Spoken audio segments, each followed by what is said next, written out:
یہی وہ آیت ہے جس کے بارے میں عبداللہ بن مسعود کہا کرتے تھے ارجا آیت فی کتاب اللہ، یہ قرآن کی ایسی آیت ہے جو گنہگاروں کو امید دلاتی ہے، آشا دلاتی ہے، گنہگاروں کے دل میں اللہ تعالیٰ سے معافی مانگنے کی آشا پیدا کرتی ہے۔ قل یا عبادی الذین اسرفوا علی انفسہم لا تقنطوا من رحمت اللہ ان اللہ یغفر الذنوب جميعا۔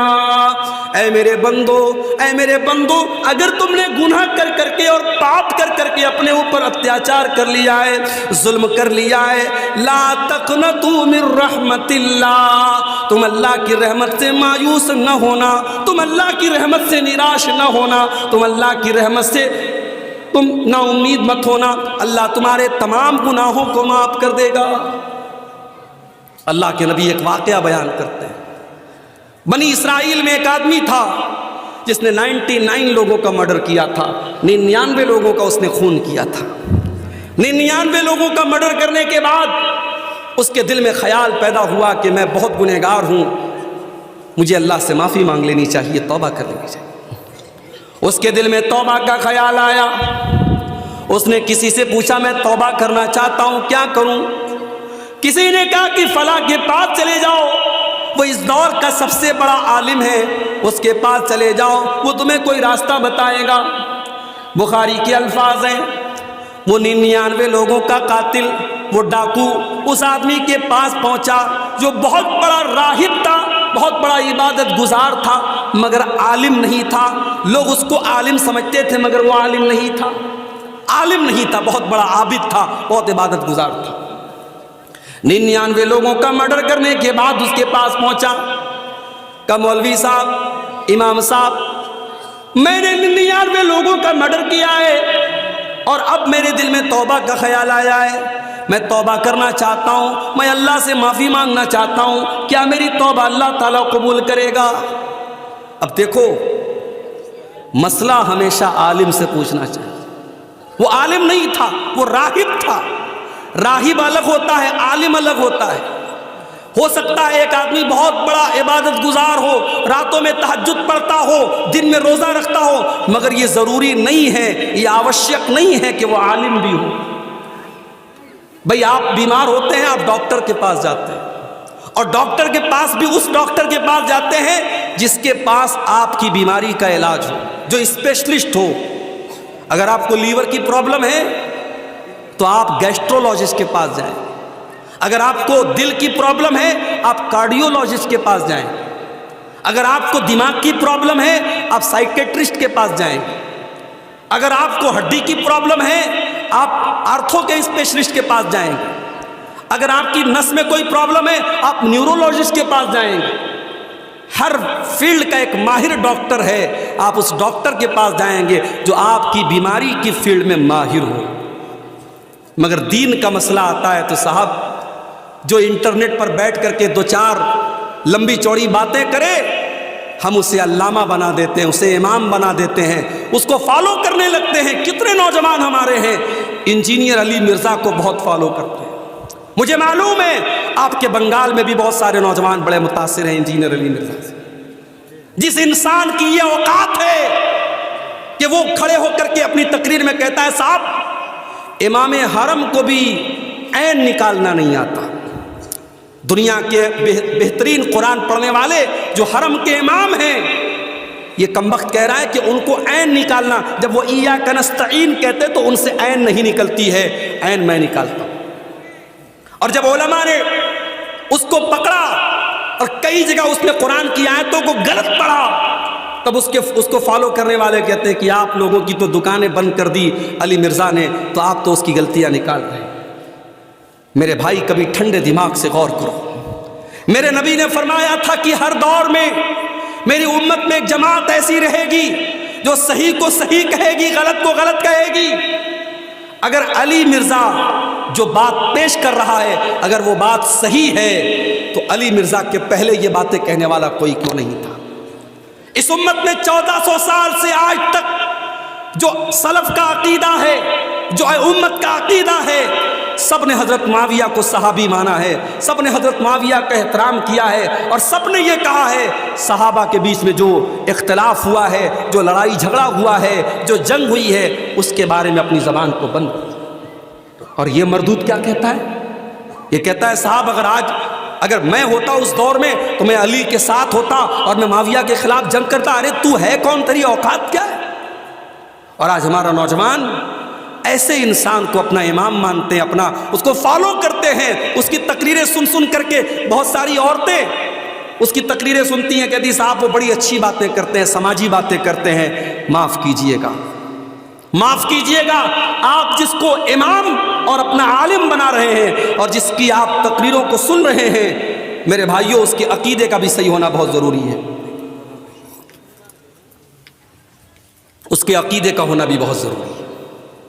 آپ اگر کسی کی تقریر سن رہے ہیں، آپ اس کو اپنے دین کا ٹیچر بنا رہے ہیں، اور ٹیچر ہر غیر نتھو خیرے کو نہیں بنایا جاتا، ٹیچر اس کو بنایا جاتا ہے جو ہمارے سبجیکٹ کا ماہر ہو۔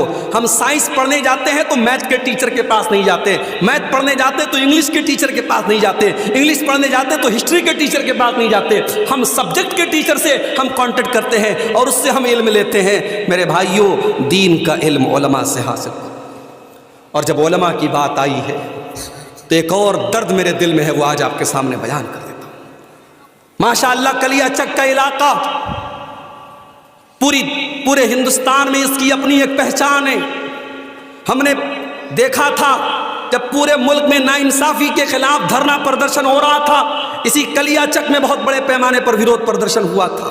یہاں کے مسلمانوں کی اپنی ایک آواز ہے، یہاں کے مسلمانوں کی اپنی ایک طاقت مانی جاتی ہے، مگر آپ کے علاقے میں ایک امام صاحب نے مجھ سے کہا 15 سال سے میں ایک مسجد پر امامت کرا رہا ہوں، 15 سال سے ایک مسجد پر میں نماز پڑھا رہا ہوں، اور سرکاری 3000 کے علاوہ مسجد کے لوگ مجھے 6000 روپیہ یعنی ٹوٹل 9000 روپیہ مہینے میں اپنی گزر بسر کر رہا ہوں۔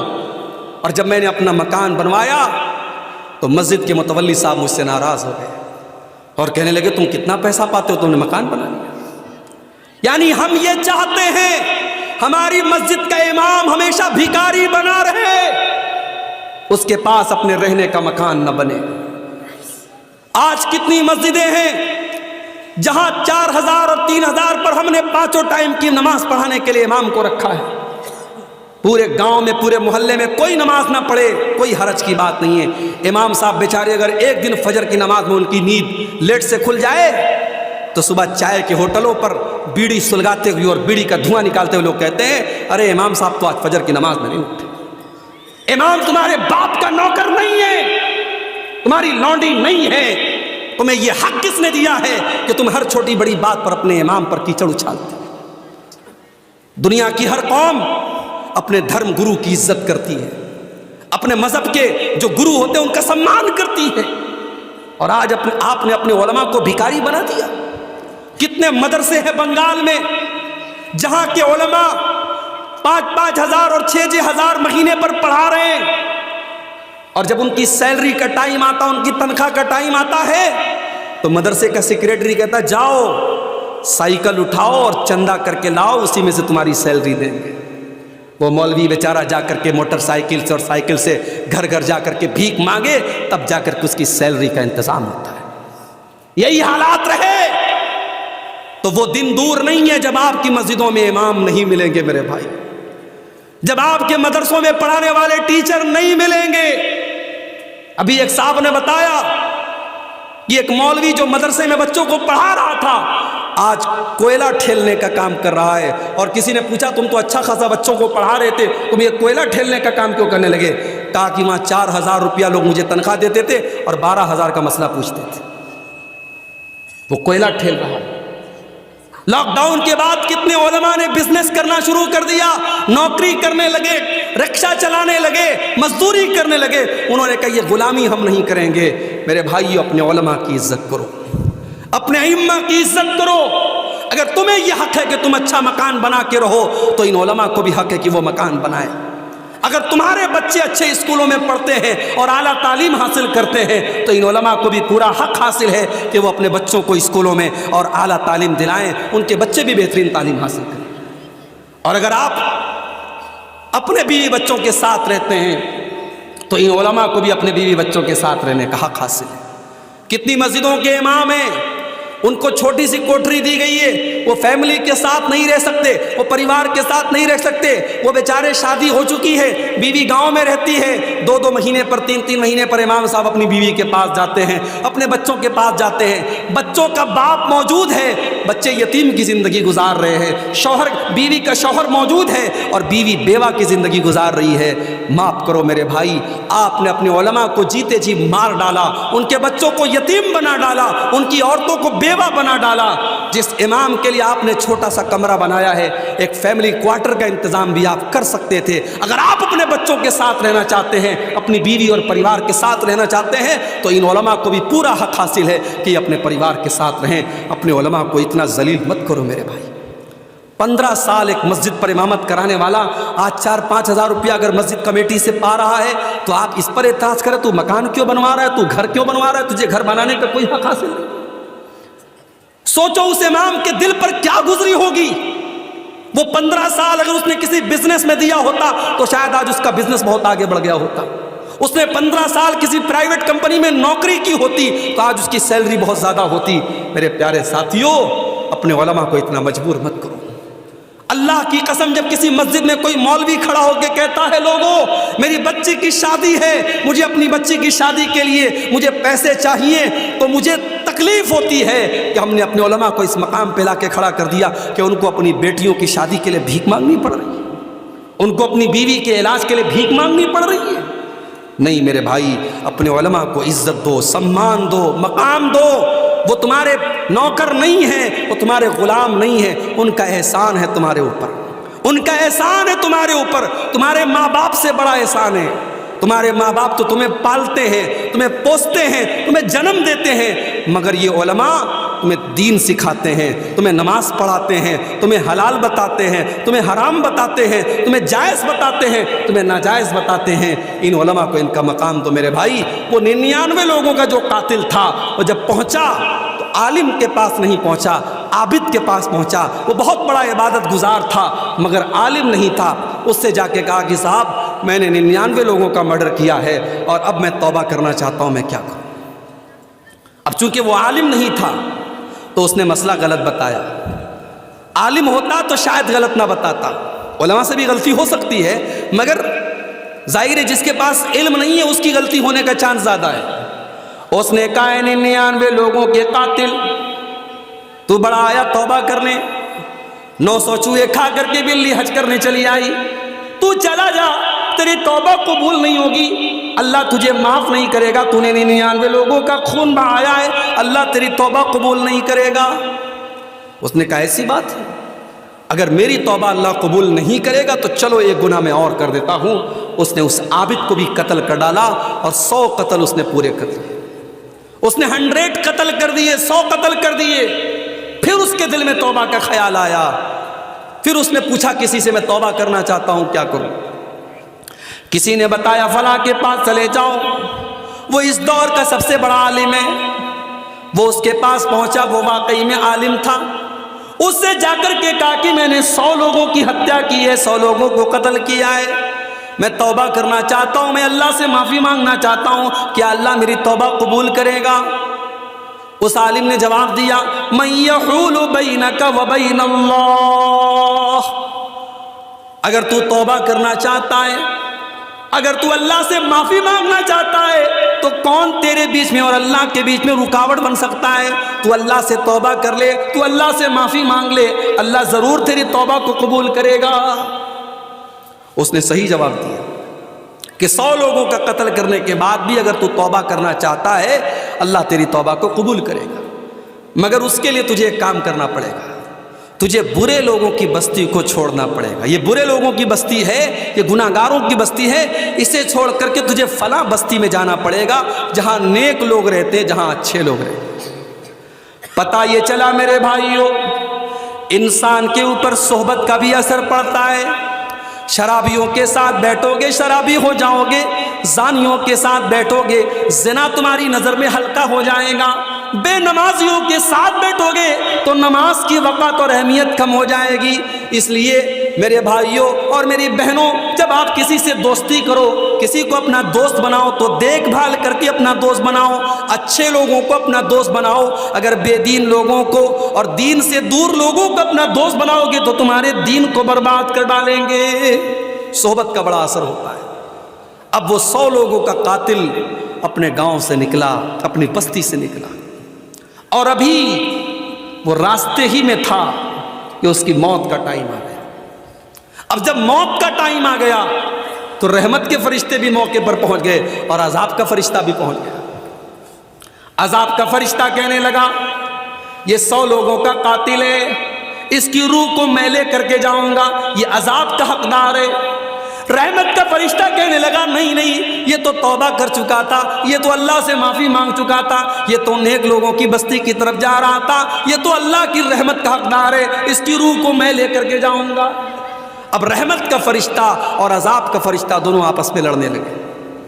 اللہ نے ایک تیسرے فرشتوں کو بھیجا انسان کی شکل میں، وہ وہاں سے گزرنے لگا۔ دونوں فرشتوں نے اس کو روکا، کہا بھائی ہم دونوں فرشتے ہیں، یہ رحمت کا فرشتہ ہے، میں عذاب کا فرشتہ ہوں، اور ہمارے بیچ میں یہ معاملہ چل رہا ہے، آپ ہی کوئی حل بتا دیجئے۔ تو اس فرشتے نے جو انسان کی شکل میں اللہ کی طرف سے بھیجا گیا تھا، اس فرشتے نے یہ فیصلہ کیا کہ ایک کام کرو، تم لوگ تو فرشتے ہو، تمہارے لیے کوئی مشکل نہیں ہے، تم پورے راستے کا ماپ کر لو، پورے راستے کو ناپ لو، اگر یہ گنہگاروں کی بستی سے زیادہ قریب ہے تو اس کو عذاب کا فرشتہ لے کر کے جائے گا، اور اگر یہ نیک لوگوں کی بستی سے زیادہ قریب ہے تو اس کو رحمت کا فرشتہ لے کے جائے گا۔ جب دونوں فرشتوں نے راستے کو ناپا ہے، حدیث کے الفاظ ہیں میرے پیارے ساتھیوں، اللہ کے نبی فرماتے ہیں کہ وہ ایک بالشت، یہ جو ہاتھ کے پنجے کا جو یہ ماپ ہوتا ہے، اس کو اردو میں بالش کہتے ہیں، ہمارے ہاں اردو میں بتا بولتے ہیں اس کو۔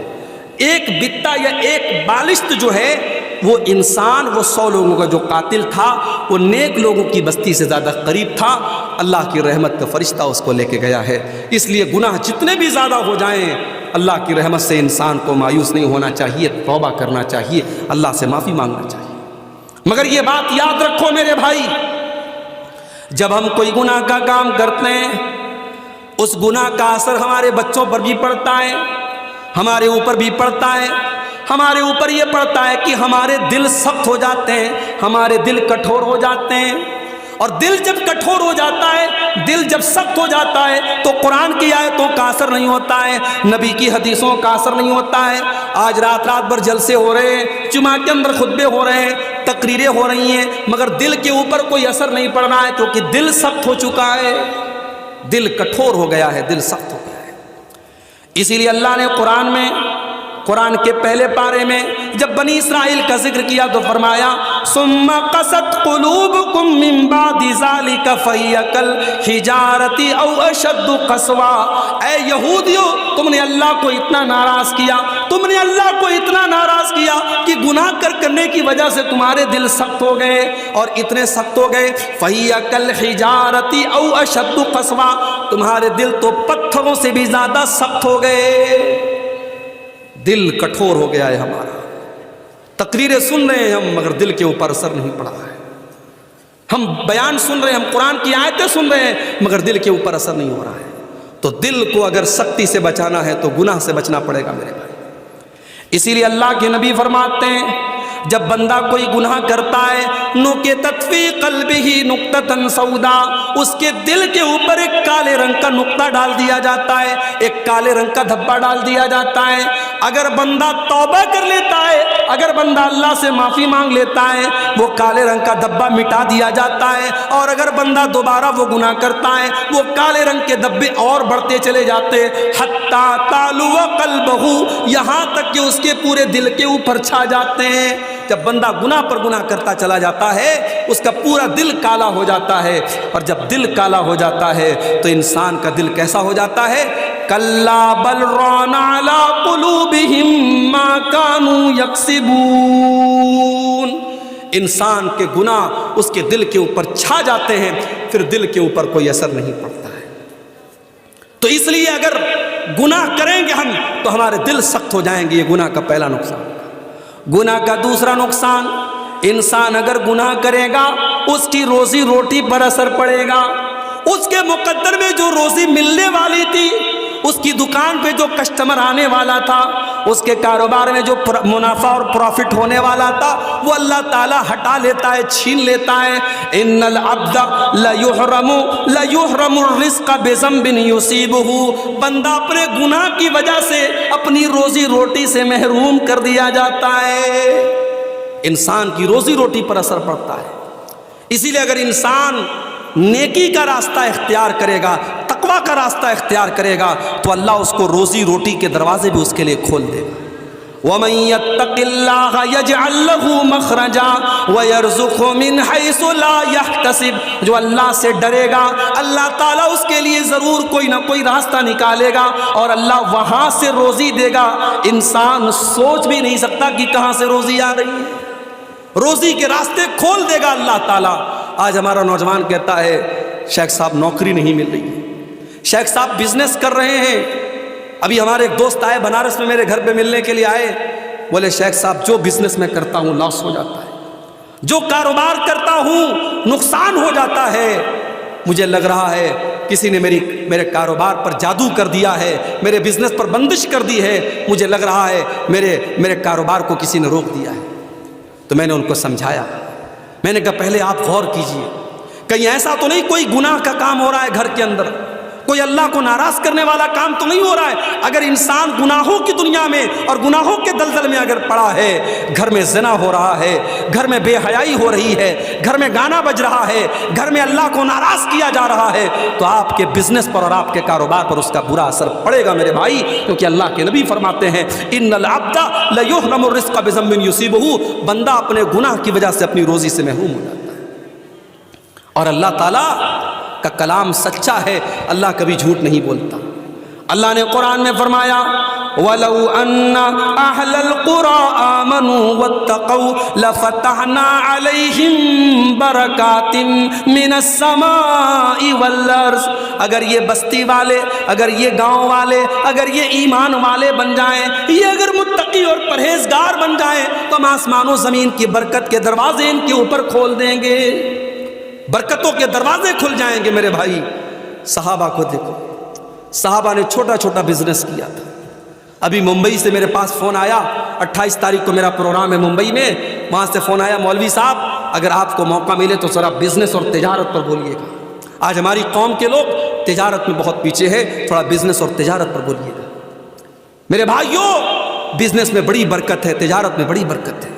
ایمانداری کے ساتھ اگر آپ بزنس کریں گے اللہ برکت دے گا، لیکن ہاں حرام چیز کا کاروبار کریں گے، حرام چیز کا بزنس کریں گے، ہو سکتا ہے آپ کا مکان بہترین بن جائے، ہو سکتا ہے آپ کے گھر میں ٹائلز لگ جائیں، ہو سکتا ہے آپ کے گھر میں ماربل بچ جائے، ہو سکتا ہے آپ بہت پیسے کما لیں، مگر اس پیسے میں برکت نہیں ہوگی، اور آج نہیں تو کل آپ کو پچھتانا پڑے گا۔ اس لیے جب بزنس کرو تو پتہ کرو میں جو بزنس کرنے جا رہا ہوں یہ صحیح ہے کہ نہیں ہے، یہ حلال ہے کہ نہیں ہے۔ آج ہماری پرابلم یہ ہے ہم بزنس جب کرنے لگتے ہیں، بزنس شروع کر دیتے ہیں، اس کے بعد ہم مولوی صاحب سے پوچھتے ہیں مولوی صاحب یہ بزنس میں نے شروع کر دیا ہے، یہ صحیح ہے کہ نہیں ہے۔ اب ہم مولوی صاحب سے فتویٰ نہیں پوچھ رہے ہیں، ہم مولوی صاحب کے منہ سے اگلوانا چاہتے ہیں کہ مولوی صاحب کہیں سے کوئی راستہ نکال دے کہ یہ صحیح ہے۔ اگر مولوی صاحب نے کہہ دیا نہیں یہ غلط ہے تو ہمیں لگے گا کہ یہ مولوی تو ہمارا دشمن ہے، یہ تو ہمارے کاروبار کے پیچھے پڑا، ہم دوسرے مولوی کو پکڑیں گے، تیسرے مولوی کو پکڑیں گے، اور ہم کوشش کریں گے کہیں سے ہمارے من کی بات نکل جائے۔ ہم فتویٰ کم پوچھتے ہیں اور مولوی کے منہ سے اپنے من کا جواب نکلوانے کی زیادہ کوشش کرتے ہیں۔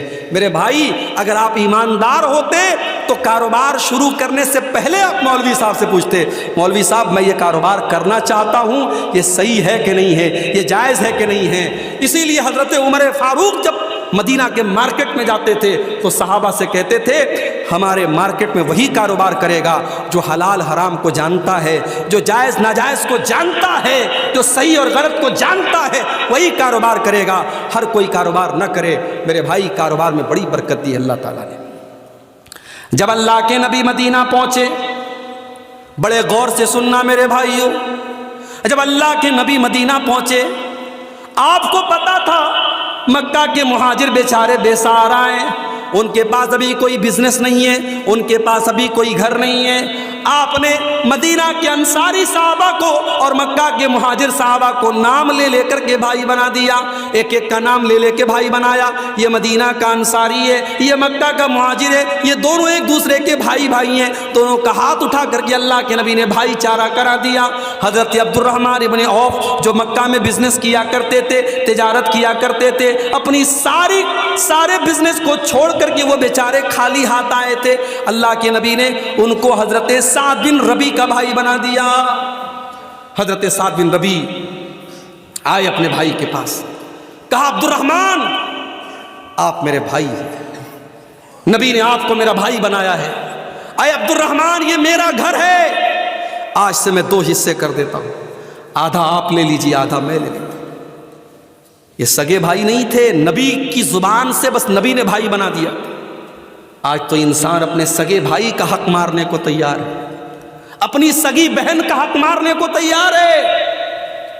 باپ مر گیا، باپ کی پراپرٹی میں بہن کا بھی حق بنتا ہے، بہن نے آ کر کے کہا بھیا باپ کی پراپرٹی میں میرا بھی حق ہے، مجھے دے دو۔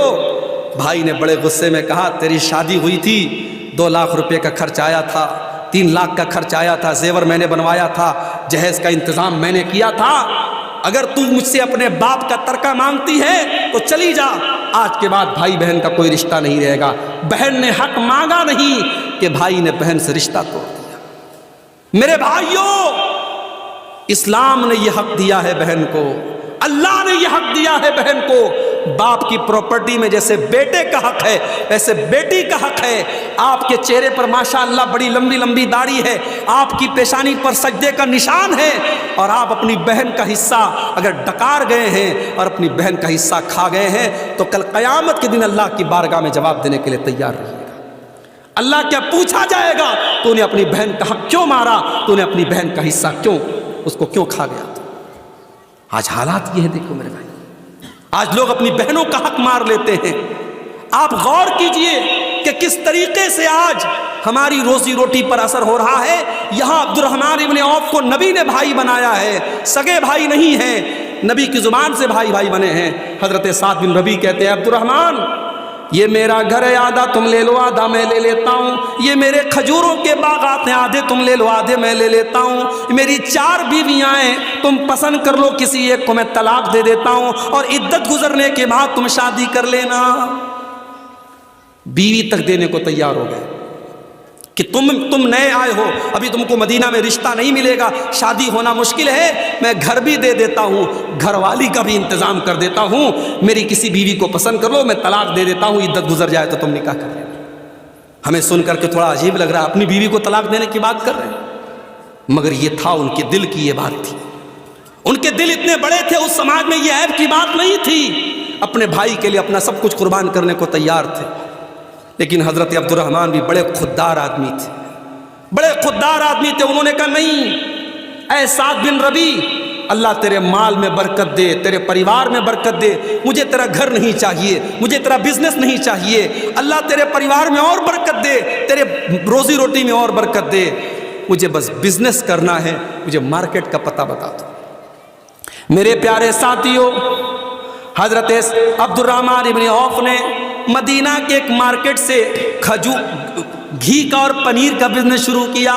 گھی اور پنیر کا بزنس انہوں نے چند پیسوں سے شروع کیا، اور کچھ ہی دنوں میں اتنی برکت اللہ تعالیٰ نے ان کے کاروبار میں دے دی، اتنی دولت ان کے پاس آ گئی، اتنا پیسہ ان کے پاس ہو گیا کہ انہوں نے جب شادی کی تو اپنی بیوی کو مہر میں انہوں نے کھجور کی گٹھلی کے برابر سونا دے دیا۔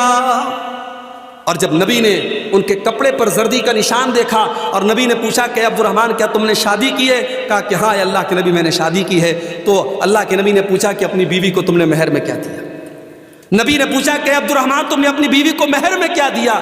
ہمارے ہاں جب کسی لڑکے کی شادی ہوتی ہے تو لڑکے سے پوچھا جاتا ہے تجھے جہیز میں کیا ملا، 4 ویلر ملی کہ 2 ویلر ملا، واشنگ مشین ملی کہ فریج ملا، کیا کیا ملا، ہم لڑکے سے یہ پوچھتے ہیں۔ یہاں اللہ کے نبی عبد الرحمن سے پوچھ رہے کہ عبد الرحمن تو نے اپنی دلہن کو مہر میں کیا دیا؟